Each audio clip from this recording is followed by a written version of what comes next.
talk about Jeremiah Smith and what this entails. He's set to visit on Monday. He visited Florida State this weekend.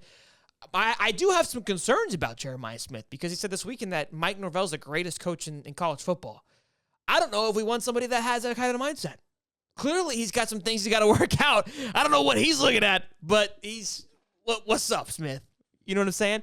I know FSU is pushing heavy on them. We got some FSU guys on our Discord channel. If you're not a member of the Discord, join that, become part of the Pigskin family.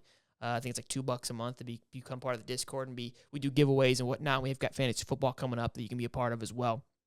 And also, again, drop a like on this video and subscribe. But look, they're pushing heavy after losing out on JoJo Trader. Not saying that's out of the mix just yet. Miami seems to have some outside issues going on with their money bag, and John Ruiz seeming to get slammed right now. But let's see about again, Jeremiah Smith, what's happening here. So he's visiting Monday. DJ Lagway is extending his visit at Florida from this weekend from Grill-the-Ville. Jeremiah Smith was not there, but he will be there on Monday. This to me feels like a business meeting. It's not an official visit. It's not like we're hanging out. What is there to talk about? I'm hoping that it could just be some finalization. Like, let's really figure out what's going to happen here. Where do we need to go? This is promising. I genuinely felt that the Jeremiah Smith thing was done and over with, but he's coming back to Florida. And there's no way he's coming just to hang out and visit. I don't believe it.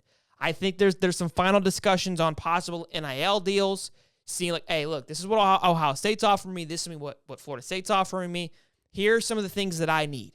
And look, if you got a guy come back to your place to say, here's what I need to make this work, that's promising. That lets me know that he's highly considering Florida. Again, this is all hypothetical, but I'm looking at the situation here. He's visited Florida plenty of times, and he's coming on a Monday after visiting Florida State for the weekend.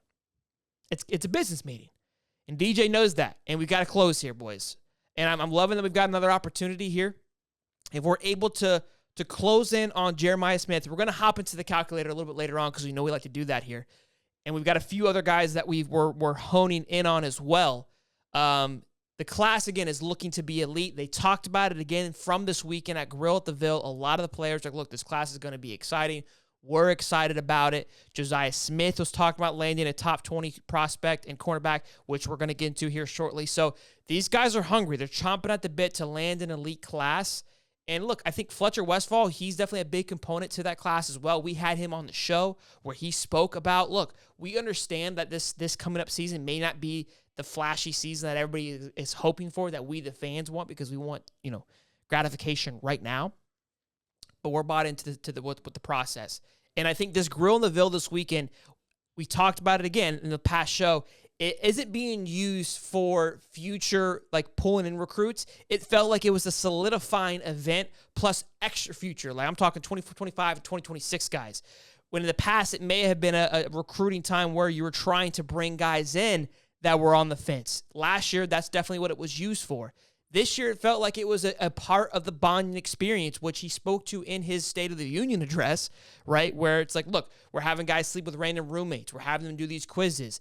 The process starts now. Building the brotherhood is starting early. And the earlier that you can start that process, the better the transition is coming in January. Because I guarantee you we're going to have a 90% attrition rate that this 2024 class will be there come January. We had 3 guys out of the 2023 class that didn't make it in January.